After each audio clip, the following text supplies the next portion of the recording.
This one is the whole situation. It's the Istandwithahmed situation that happened in Dallas, Texas. Now, probably everyone is already aware of this, but earlier this week there was a 14-year-old student. He brought a homemade electronic clock to school, and a teacher saw it and kind of freaked out. She thought it was a bomb. So she got school authorities. School authorities were talking to the student. They then called in the police. A bunch of police are talking to the student as well. They take him away in handcuffs. He's arrested. He's being questioned by 5 police officers at once. And he's kind of telling them, look, it's a clock. I made a clock. And everyone seemed to think it was a bomb. So that's the whiner of the week. And let me kind of go through some of what I'm thinking about. For me, I mean, this really boils down to, it seems like it's a lack of common sense from a lot of different perspectives. First, I want to say, the student, 14-year-old, he is Muslim, and some have wondered if there was a racial component in all this. I don't know, and I don't really feel qualified to even state an opinion or make a guess, simply because I'm not in that community, and it's real easy to be armchair quarterback with those types of things. But let me tell you about the things that I do know. Students, schools, you always got a lot of things going on. And sometimes you have to kind of look at the big picture and really remember that you're educators and you're there to help students along and have teachable moments. Now, obviously, if someone thinks there is something dangerous in a school, they should, alert the principal. The principal has the right to alert authorities. But sometimes I think there are opportunities to de-escalate a situation. For instance, obviously, if a teacher thought, hey, that looks really suspicious, okay, let's call the students' parents. Get everyone together and say, hey, this situation freaked us all out. What's going on here? And then you could see where there could be a dialogue about, hey, this is a clock. Oh my gosh, I didn't realize that it looked like a bomb. So sorry. Maybe you have to call the police as part of some sort of statewide rule or district rule. Hey, if there's anything suspicious, got to call the police. Understand that. But maybe you would have thought the police would have said, hey, why don't we call the students' parents, get them in here, let's all talk about it. This is not an explosive device. There's nothing that would go boom on it. Was he trying to be sneaky, like scare people with something that looked like a bomb but wasn't? Maybe that's happened before. I don't know. I've never heard of that before.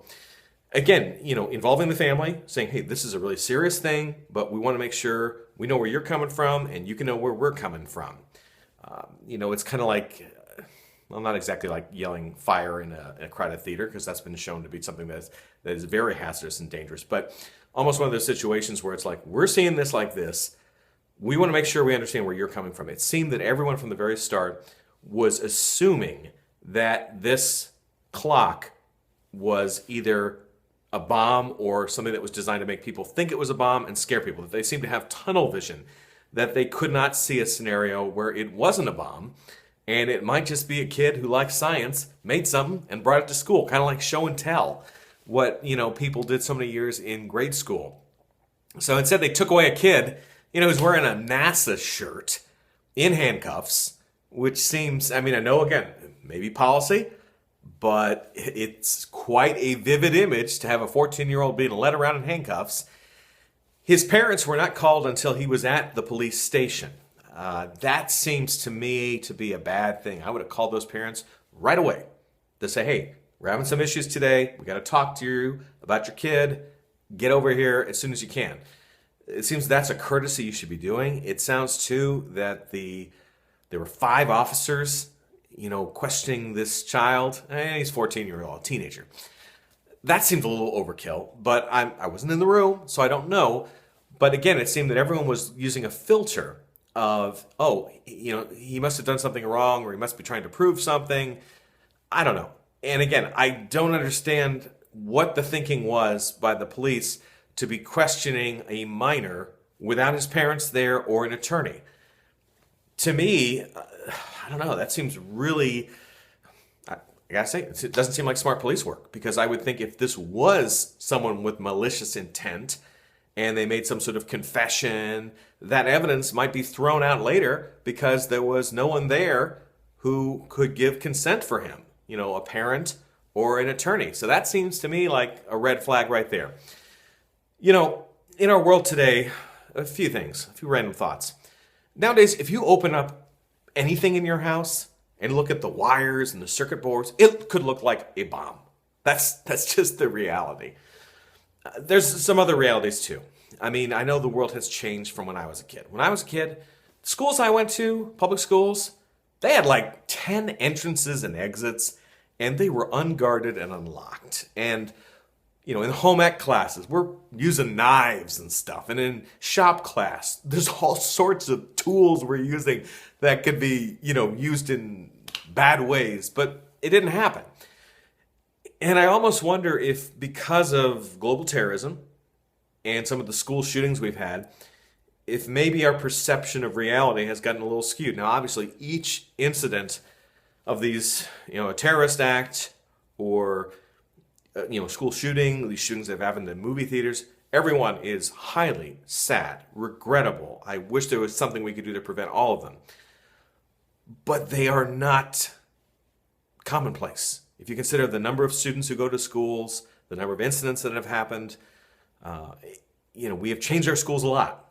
Where a lot of them have the metal detectors, they have security officers. Now, I'm not saying that's wrong, but at the same time, are we painting a picture where everyone is guilty or there should be suspicion about everyone, where sometimes it's just a bunch of kids?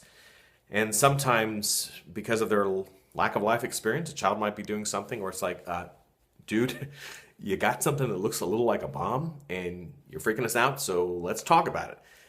Probably would be a better course of action.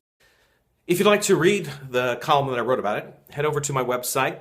It is kenokel.com. It's on the blog. It's Ken Okel, K-E-N-O-K-E-L. It's just like the username that I have here. Yeah, pretty clever. I do that. And I hope you'll maybe have a chance to read it and discuss it. And maybe my hope is that the next time this kind of scenario happens, that people may step back a little bit more, think a little more, instead of everyone escalating everything. Because sometimes things can take a life on their own, a situation, and often it escalates into misunderstandings and other problems, and they often end very poorly. So I was glad that in this instance, it looks like, it was kind of a really bad day for the kid, but now he might have some tremendous opportunities. So it's my hope that moving forward, it can be a better thing. So thank you so much for joining me. Hopefully I didn't ramble too much, but this is one I really had to think about. You have to think about, okay, what do I believe? Yeah, I want schools to be safe. Yeah, I want to make sure we don't have bombs or anything there. But at the same time, I want to make sure that our liberties and our rights are still there for all to enjoy. And I'm going off on a tangent here, apologize. But if we let too much of fear of the worst case scenario define our lives, are we not letting the bad guys win? And if our society becomes such that we are so inflexible and have a zero tolerance policy for everything, then are we not creating a society that is much like the ones we criticize for their having a lack of freedom? I don't know. Okay, end of tangent. I'll be wrapping up the Whiner of the Week. Let me know what you think. I'm very interested to see what people have to say. Obviously, I'm not a parent, but I have family members who are young. I went to school myself, and I've even covered school shootings back when I was a reporter. So I've had an opportunity to see all sorts of different sides of the issue.